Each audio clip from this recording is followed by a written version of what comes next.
DElEd संयुक्त प्रवेश परीक्षा की तैयारी कर रहे आप तमाम युवाओं को मैं Ravi unique new Bharati publication online YouTube channel की ओर से बहुत सारा बधाई पेश करता हूं।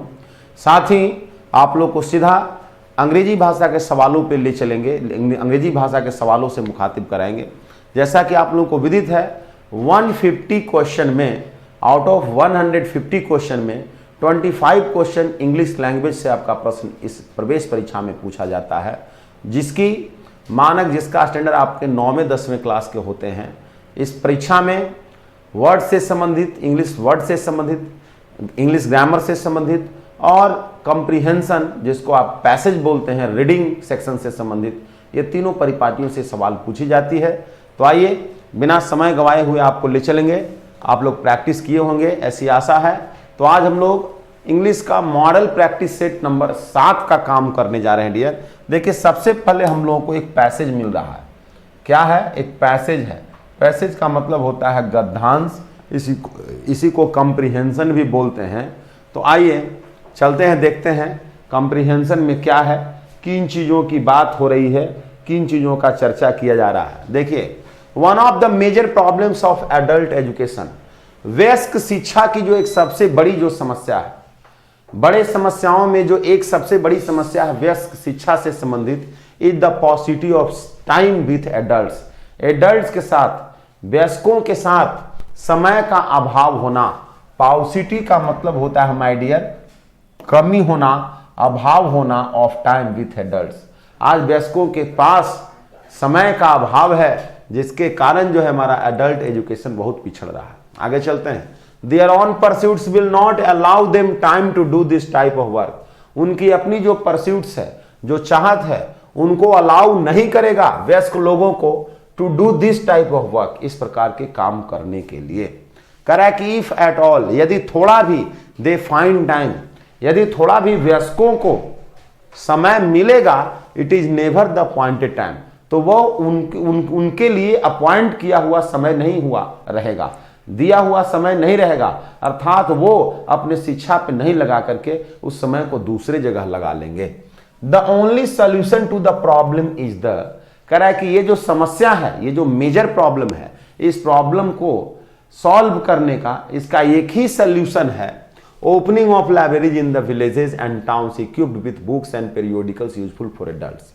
एडल्ट्स के लिए, वयस्कों के लिए यूजफुल, उपयोगी, पेरियोडिकल्स का मतलब होता है पत्र पत्रिकाएं, किताब। देखिए एडल्ट्स लोगों के लिए उपयोगी किताब पत्रिकाएं से सजी हुई शहर एवं गांवों में लाइब्रेरी का, पुस्तकालयों का खोलना ही इसकी समस्या का समाधान हो सकता है। पुस्तकालय खोल करके ही समस्या का समाधान कर सकते हैं।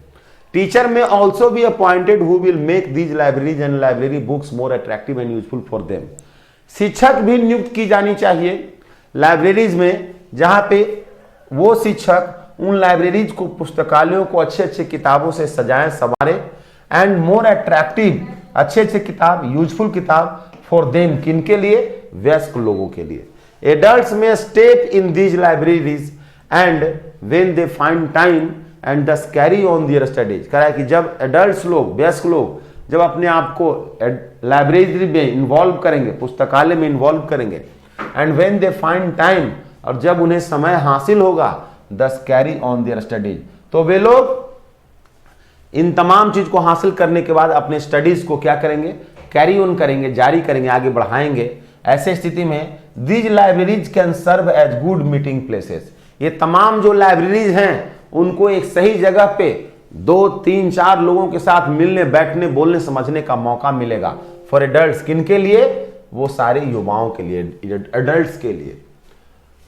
कह रहा है कि for adults after their days work, अपने दिन भर के काम के बाद, certain good books containing interesting pictures, कुछ खास अच्छे प्रकार की किताब जिसमें रोचक रोचक पिक्चर्स हो, तस्वीरें हो, should be placed in these libraries, उन पुस्तकालयों में वो उस प्रकार की किताबों को भी रखा जाना चाहिए।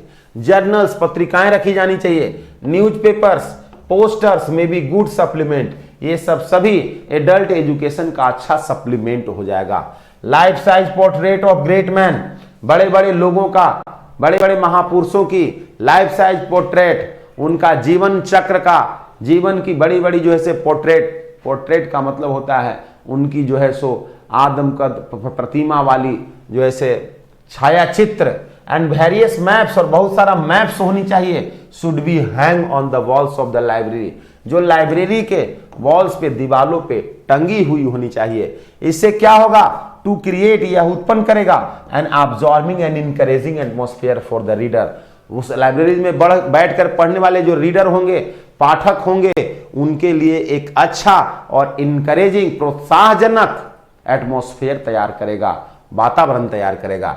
This leads us to the problem of training of teachers. This leads, हम लोगों को नेतृत्व करेगा to the problem of training of teachers, शिक्षकों के सही प्रशिक्षण में। Who may not be able to accomplish the job, जो अपने जॉब को, अपने काम को पूरा नहीं कर पाते हैं, पूरा करने में सक्षम नहीं होते हैं, वैसे शिक्षकों को भी जो है सो इनकरेज करने में ये चीजें काम करेगा। To be able to understand the mental makeup of adults, किसी वयस्क लोगों की जो मानसिक संतुलन है, जो मानसिक सोच जो है, उनको सक्षम बनाने के लिए is an essential part of the training of the teachers. शिक्षकों के प्रशिक्षण का यह एक प्रमुख हिस्सा है, मुख्य हिस्सा है, जो उनके लिए बहुत जरूरी है। और लेस एक्सपेंसिव स्कीम, एक लेस का मतलब होता है थोड़ा, हल्का, कम, एक्सपेंसिव का मतलब बाबू खर्चीला, कम खर्चीला जो योजना है, विल बी दैट, वो भी ऐसा होना होगा, that experience teacher should be interested with the work of adult education, जो क्या करेगा, एक्सपीरियंस टीचर को, वैसे शिक्षक जो एक्सपीरियंस वाले हैं, उन्हें एडल्ट एजुकेशन में अपने आप को एनग्रॉस करने में मदद करेगा। After giving them some training in adult psychology, और वैसे शिक्षकों को एडल्ट साइकोलॉजी में वयस्क की मानसिकता को पढ़ने के लिए उन्हें प्रशिक्षण देने में भी यह जो है काफी कामयाब होगा, काफी जो है सो अच्छा होगा। देखिए सेकंड पैराग्राफ में क्या कर रहा है, we may give some extra allowance to this teachers, हम लोग उन शिक्षकों को कुछ एक्स्ट्रा अतिरिक्त राशि भी दे सकते हैं, वर्क विथ एडल्ट्स, ताकि वे वयस्कों के साथ अच्छा काम कर सकें। They will also take upon themselves the upkeep of the libraries along usual official duties, वे लोग अपने एज यूजुअल हमेशा की तरह जो उनकी जो ऑफिशियल ड्यूटीज होती है उसके साथ साथ वो अपने आप को लाइब्रेरीज में भी लगा सकते हैं, जब उन्हें एक्स्ट्रा अतिरिक्त राशि प्राप्त होगी, अतिरिक्त उसका मेहनताना प्राप्त होगा। This will lead to the establishment of close contact between the school and the home of the child, और ये तमाम चीजें बच्चों के चाइल्ड, जो बच्चे हैं, बच्चों का घर और उनके विद्यालय के बीच में एक अच्छा कॉन्ट्रैक्ट, एक अच्छी जो है सो अवधारणा स्थापित करेगी। The parents of the children, जो बच्चों के माता पिता होंगे, विल हैव एम्पल अपॉर्चुनिटी, उनके पास अच्छी खासी अपॉर्चुनिटी हो जाएगी। अपॉर्चुनिटी का मतलब क्या होता है, व्यवस्था मिलना, व्यवहार मिलना, टू विजिट अ स्कूल, ताकि वो स्कूल को विजिट करेंगे, and have frequent talks about their wards with the teacher, वो अपने शिक्षकों के साथ अपने बच्चों के बारे में चर्चा करेंगे। दिस बॉन्ड ऑफ फ्रेंडशिप, करा कि इस दोस्ती की जो बॉन्ड है, जो संबंध है between the school and the home, विद्यालय और घर के बीच, will stand in good stead to the children, यह बच्चों के विकास में अच्छी भूमिका, महती भूमिका निभाएगी। Any difference between a school and home, घर और विद्यालय के बीच में किसी प्रकार का जो विरोधाभास होगा, विल स्टैंड ऑटोमेटिकली रिकंसाइल्ड, वह खुद आपस में क्या हो जाएगा, रिकॉन्साइल्ड होगा, समन्वय बना लेगा, for the good of the children, बच्चों के भलाई के लिए, अच्छाई के लिए। इनफैक्ट वास्तव में the only 2 character building institutions, मात्र 2 ऐसे कैरेक्टर बिल्डिंग इंस्टीट्यूशन हैं, कौन कौन, जो चरित्र का निर्माण करने वाली संस्थाएं हैं, वह है घर, पेरेंट्स, माता पिता, और विद्यालय किसी भी इंसान के कैरेक्टर, चरित्र का निर्माण करने वाला 2 जगह होता है। The child are the school and the home, वह है उसका विद्यालय और घर। When 2 character building institutions stand united, और ये जब दोनों चरित्र निर्माण करने वाली संस्थाएं यूनाइट हो जाएगी, आपस में समन्वय बना लेगी, the children are bound to progress, बच्चे जो हैं प्रोग्रेस करने के लिए कृत संकल्पित हो जाएंगे, and even the parents are apt to add to their educational and general abilities, और बच्चे भी अपनी साधारण क्षमताओं को, स्वैच्छिक क्षमताओं को, एजुकेशनल शैक्षणिक क्षमताओं को आगे बढ़ाने में वे भी सक्षम हो जाएंगे। This will mean a greater communion between child education and adult education, यह बच्चों की शिक्षा और वयस्क की शिक्षाओं के बीच एक बहुत बड़ा कम्युनियन, एक बहुत बड़ा समन्वय स्थापित करने का, एक बहुत बड़ा बॉन्ड स्थापित करने का काम करेगा on leading support to the other. और ये दोनों को एक दूसरे को अच्छा सपोर्ट करेगा। एक बच्चे वाली जो उसकी शिक्षा होगी वयस्क की शिक्षाओं में मदद करेगी, वयस्क लोगों की जो शिक्षा होगा अपने बच्चों को शिक्षित करने में मदद करेगा। तो दोनों एक दूसरे को शिक्षित शैक्षणिक रूप से पूर्ण बनाने में मदद करेगा। Which of the following is the one main hurdles faced by adults in the way of achieving education? Adults को अपनी शिक्षा हासिल करने में कौन सी एक मेन हर्डल्स है, बाधा है, प्रॉब्लम है जो एडल्ट्स लोग फेस करते हैं? तो वह है लैक ऑफ इंटरेस्ट नहीं, लैक ऑफ कॉन्फिडेंस नहीं, लैक ऑफ एबिलिटी नहीं, lack of time, paucity of time. Lack के लिए स्कार्सिटी की जगह पे वहां पे लिखा हुआ था पाउसिटी, तो मैंने बताया था पाउसिटी का मतलब होता है कमी, स्कार्सिटी मतलब भी होता है कमी। स्कार्सिटी ऑफ टाइम, समय का कमी, समय का समायोजन नहीं हो पाता है, जिससे एडल्ट एजुकेशन अनफुलफिल रह जाता है। जवाब आपका 4 नंबर का विकल्प हो जाएगा डियर। अगले चलते हैं प्रश्न पे। विच of the following measures might solve the problems faced by the adults? Adults के द्वारा, वयस्क लोगों के द्वारा समस्याओं में से कौन सा निम्नलिखित समस्या है जो फेस की जाती है? तो the opening of libraries in village, जो उनकी समस्याओं का समाधान कर सकता है, कौन सा चीज है? The opening of the libraries in village, गांवों में लाइब्रेरीज को खोल करके, बिल्कुल ये हो सकता है। The appointment of able teachers to make the library more attractive, हाँ, अच्छे अच्छे शिक्षकों को स्थापित करके ताकि वो लाइब्रेरीज को ज्यादा अट्रैक्टिव बनाए, यूजफुल बनाए। ये दोनों ही हमारा सही है। तो जवाब ओनली पी नहीं होगा, ओनली क्यू नहीं होगा, नाइदर पी नॉर ए नहीं होगा, both P and Q, P और क्यू दोनों, यही जवाब होगा। क्योंकि ये दोनों ही टर्म, दोनों ही चीज सहायक है एडल्ट एजुकेशन को बेहतर बनाने में, फुलफिल करने में। नेक्स्ट प्रश्न की ओर चलते हैं बाबू। Any difference rising between school and home, घर और विद्यालय के बीच में कोई भी जो डिफरेंस, असमानता, भिन्नता जो राइज होती है, शुड बी रिकंसाइल्ड, उसको समन्वित करना चाहिए। कैसे?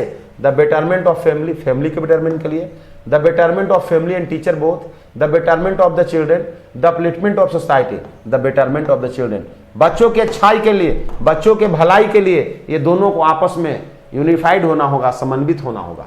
For the development of healthy bond between the school and the home, घर और विद्यालय के बीच में एक सही समन्वय स्थापित करने के लिए which of the following factors is advised in the passage, इस पैसेज में कौन सा फैक्टर को एडवाइज किया गया है? The teacher should meet with the parents of the children, बच्चों के माता पिता के साथ शिक्षक को मिलना चाहिए, नहीं। The parents should visit the school of the children, बच्चों के स्कूल को विजिट करना चाहिए पेरेंट्स को। The parents should pay the fees of the school, fee की बात नहीं है। The student should pay due attention of their studies, यह भी बात नहीं है। यह बात की गई है कि बच्चे के यदि माता पिता एज यूजुअल जो है उनके शिक्षक से मिलते रहें, विद्यालय में जाएं, तो एक दूसरे के साथ कोऑर्डिनेशन स्थापित होगी और बच्चे एवं उनके शिक्षा में अच्छा जो है विकास होगी, अच्छी प्रोग्रेस होगी, जो अंतिम वाले पैराग्राफ में आपको बताया गया था। कह रहा है कि the libraries of the village should be furnished, जो विलेज का, गांव की जो लाइब्रेरीज होनी चाहिए वो काफी समायोजित, सुशोभित होना चाहिए। With fees of the following to attract the adults, adults को अपने ओर खींचने के लिए कौन कौन चीज होनी चाहिए लाइब्रेरीज में, जिससे एडल्ट लोग लाइब्रेरीज की तरफ खींचे चले जाएं? तो बुक्स कंटेनिंग इंटरेस्टिंग पिक्चर्स, वैसा किताब होना चाहिए जिसमें रोचक पिक्चर्स हो, बिल्कुल होना चाहिए। जर्नल्स, पत्रिकाएं, न्यूज़पेपर और पोस्टर्स होना चाहिए। Life size portraits of great man, बड़े बड़े लोगों का लाइफ साइज पोर्ट्रेट्स होना चाहिए। तो ये सब चीज जरूरी है, तो हो जाएगा ऑल द अबव, ये तीनों का तीनों आपका होना चाहिए, अर्थात जवाब आपका 4 नंबर विकल्प होगा।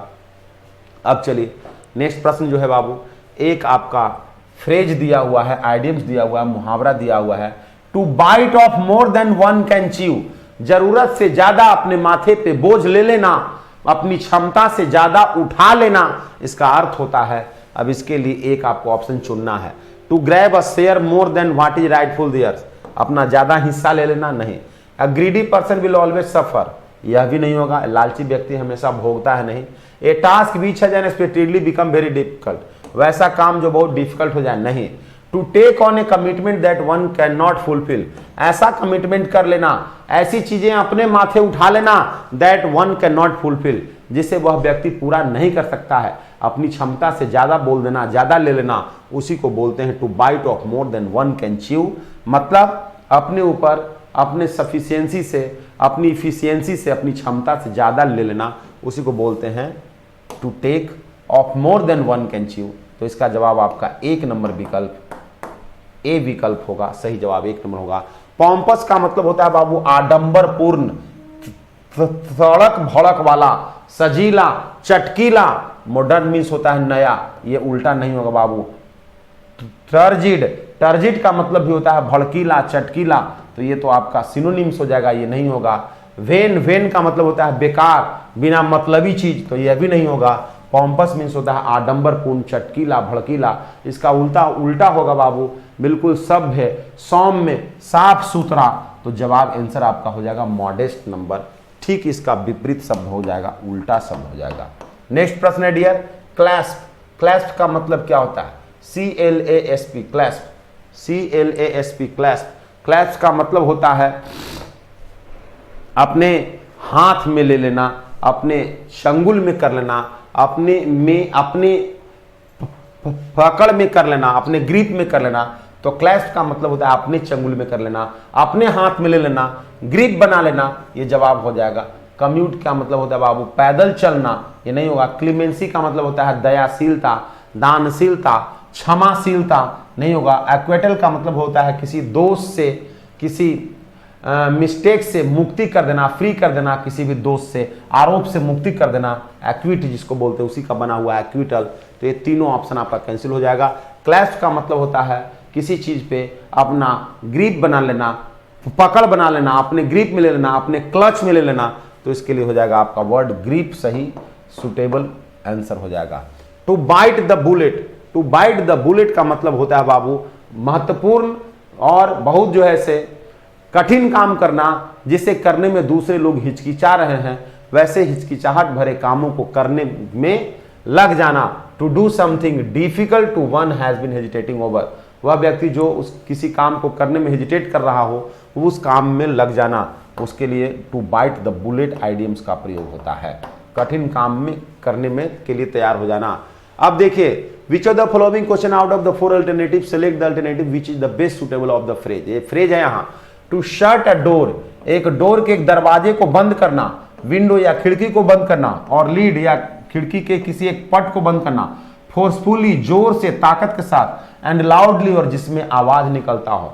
तो जब हम लोग गेट, दरवाजे, खिड़की को बंद करते हैं जोर से, तो उससे जो एक धड़ाक से, धड़ाम से जो आवाज निकलती है, उसके लिए हम लोग एक वर्ड यूज करते हैं बाबू स्लैम। स्लैम का मतलब होता है आवाज के साथ, जोरों की आवाज के साथ गेट को बंद करना, वर्ड होता है स्लैम। शटर नहीं होगा, स्ट्राइक भी नहीं होगा बाबू, जोर से मारना। क्लैम, क्लैम का मतलब होता है शोर शराबा करना, ये नहीं होगा। जवाब आपका डी नंबर हो जाएगा स्लैम, धड़ाक, धड़ाम के साथ किसी भी चीजों को लगाना, बंद करना। This two is a classic stock versus flow problem. कह रहा है यह एक क्लासिक स्टॉक है फ्लो के तुलना में, प्रॉब्लम है एक where focusing only on the letter, जिसमें हमेशा लेटर बाद वाले पे ध्यान देना पड़ता है, फ्लो प्रॉब्लम पर ध्यान देना पड़ता है। कंप्लीटली डिस्टॉर्ट्स द पिक्चर, जो पूर्ण रूपेण पिक्चर को, तस्वीर को, स्थिति को ही बांध देती है, डिस्टॉर्ट कर देती है, अलग कर देती है। तो जवाब आपका जो होगा बाबू पी क्यू आर, सीधा जवाब ऊपर से नीचे की ओर चलाएंगे, वर्टिकली पी क्यू आर आपका यहाँ पे आंसर हो जाएगा। एक वाक्य है जो आपका डायरेक्ट स्पीच में लिखा हुआ है, इसे इनडायरेक्ट स्पीच में ले जाना है। वीर सेड, वीर बोला, आई वॉज प्लेइंग फुटबॉल, मैं फुटबॉल खेल रहा था। ये पास्ट का कंटिन्यूअस टेंस है। वीर सेड जो है ये आपका रिपोर्टिंग स्पीच है, reported speech. Reported speech past continuous में, रिपोर्टिंग स्पीच पास्ट इंडिफिनिट में है, तो वीर सेड हो जाएगा। आई जो है वीर के अनुसार, सब्जेक्ट के अनुसार ही में बदल जाएगा। लिखेंगे वीर सेड दैट, इन्वर्टेड कॉमा को हटा के लिखेंगे दैट, आई बदल जाएगा ही में, ही। वाज वेयर जो पास्ट का कंटिन्यूअस है, पास्ट परफेक्ट कंटिन्यूअस में चला जाएगा बाबू, वाज वेयर के जगह पे लिखा जाएगा हैड बीन, तो he had been playing football. ये जवाब कहां है बाबू, दैट ही हैड बीन। तो Veer said he had been नहीं होगा, वीर सेड ही वाज नहीं होगा, वीर सेड दैट, दैट दो बार नहीं होगा, Veer said that he had been playing football. जवाब आपका डी नंबर होगा, क्योंकि 2 बार दैट नहीं लगेगा डी। नेक्स्ट प्रश्न है, देखिए, एट द पार्टी, पार्टी में, कार्यक्रम में, रोहित इंट्रोड्यूस्ड मी, रोहित मुझे परिचय कराया, टू हिज फ्रेंड, अपने एक दोस्त से, who is a radio jockey, जो एक रेडियो जॉकी है।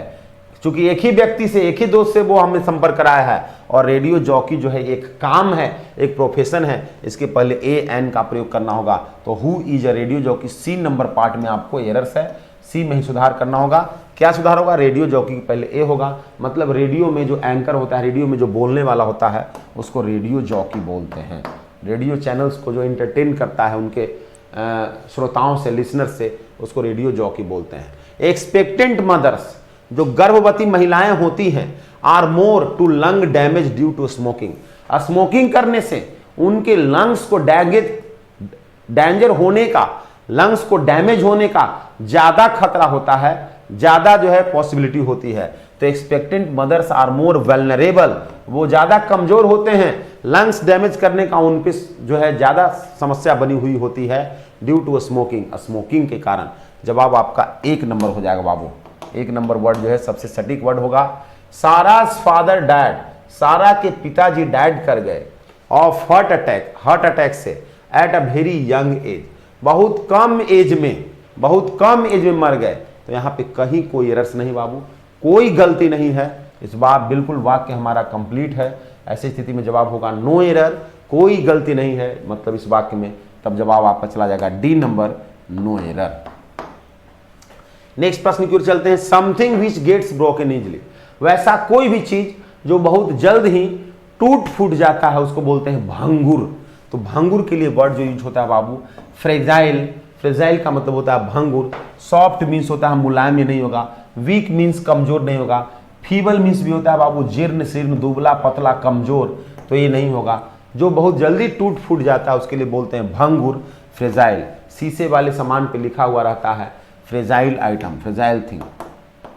नेक्स्ट देखिए मेलवोलेंट, मेलवोलेंट का मतलब होता है बाबू उदार, उदार व्यक्ति, नेक व्यक्ति, दयालु इंसान, kind, kind hearted, soft hearted. जवाब हो जाएगा काइंड। मेलवोलेंट का मतलब होता है उदार। इसका एंटोनिम लेकिन हमें चाहिए बाबू, क्या चाहिए?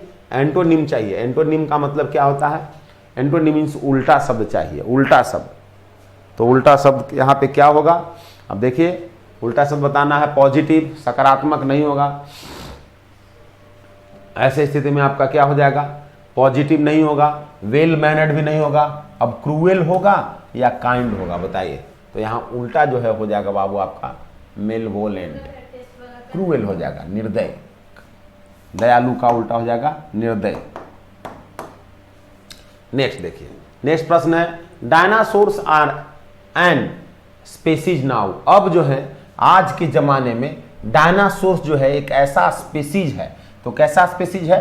तो dinosaurs are an extinct, extinct का मतलब होता है लुप्त प्राय, जो लुप्त हो गया, जो हमेशा के लिए समाप्त हो गया, ऐसी स्पेसीज रह गई है। आज के समय में इसकी कहीं कोई एक्सटिंक्शन नहीं है। एंटिक मीन्स प्राचीन, एंसेंट मीन्स प्राचीन, एज ओल्ड मीन्स होता है बहुत पुराना। तो ये सब नहीं होगा। एक्सटिंक्ट जो पूर्ण रूप से समाप्त हो चुकी है, जिसकी कोई एक्सटिंक्शन नहीं, एग्जिस्टेंस नहीं है, वैसी स्पेसीज बन करके रह गई है, वैसी प्रजाति के रूप में जानी जाती है। कह रहा है कि अकोमोडेट, अकोमोडेट का मतलब होता है अपने आप को ढालना, व्यवस्थित करना। सही स्पेलिंग देखना है कि कहाँ है।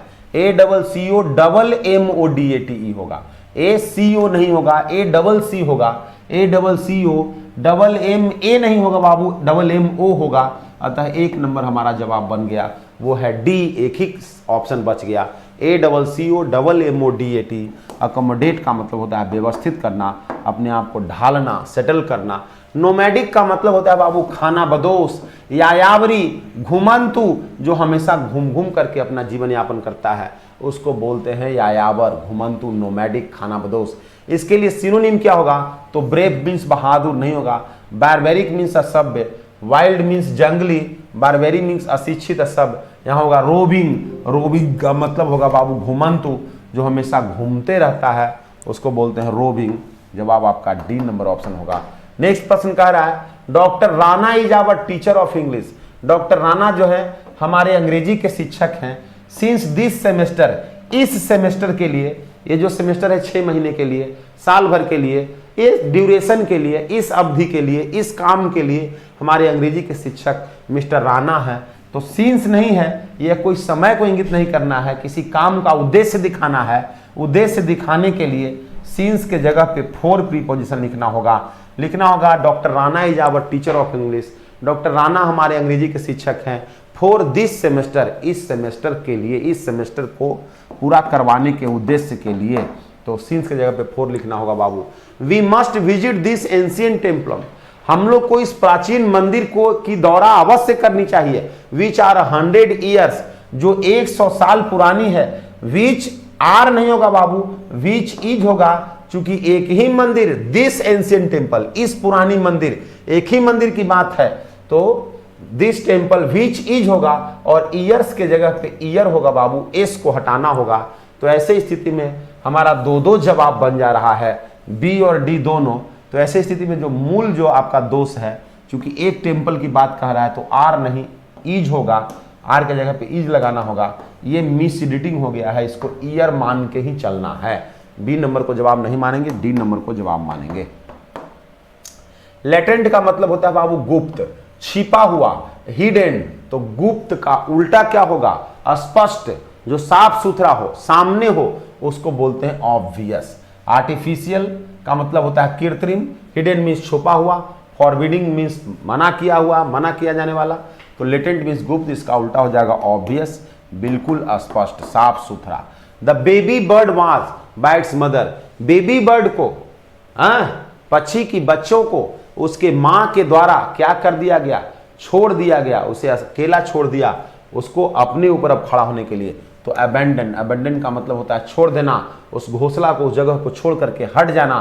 तो उसकी माँ जो है, क्योंकि अपनी बच्ची उसकी बड़ी हो गई है बेबी, इसलिए वो अब छोड़कर हट गई है। थ्रो का मतलब होता है फेंक देना, कोई भी माँ अपने बच्चा को नहीं फेंकता है। सेक्रीफाइस का मतलब होता है बाबू, सेक्रीफाइस करना मतलब अपना सर्वस्व त्याग कर देना, सेक्रीफाइस नहीं हुआ। रिनाउंस मीन्स होता है किसी वस्तु को छोड़ना, किसी पद प्रतिष्ठा को छोड़ना। तो बी नंबर नहीं होगा, यहाँ अबंडन होगा, किसी स्थान को छोड़ करके वहां से चला जाना। नेक्स्ट देखिए, ए स्टोन्स थ्रो अवे, ए स्टोन्स थ्रो अवे का मतलब होता है एक नजदीकी दूरी पर, थोड़ी ही दूरी पर। यह फ्रेज का मतलब होता है थोड़ी ही दूरी पर, एट अ शॉर्ट डिस्टेंस। ये आपका बी नंबर का सही जवाब होगा, एट अ शॉर्ट डिस्टेंस, थोड़ी दूरी पर। तो इस तरह से आज का जो हम लोग का ये 25 क्वेश्चन का इंग्लिश लैंग्वेज का सवाल था, ये आप देख पा रहे हैं, देख पाए।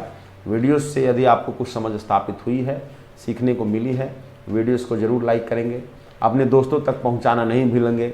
चैनल को यदि आप सब्सक्राइब नहीं किए हुए होंगे डियर, चैनल को सब्सक्राइब करेंगे। मिलेंगे हम लोग अगले दिवस में एक नए सेशन के साथ। किसी तरह का परेशानी है, उस परेशानी के लिए आप हमारे इस हेल्पलाइन नंबर का इस्तेमाल कर सकते हैं। जुड़े हुए सारे साथियों को, सारे यंगस्टर्स को बहुत बहुत धन्यवाद। मिलेंगे अगले डे, नेक्स्ट डे। धन्यवाद, शुक्रिया।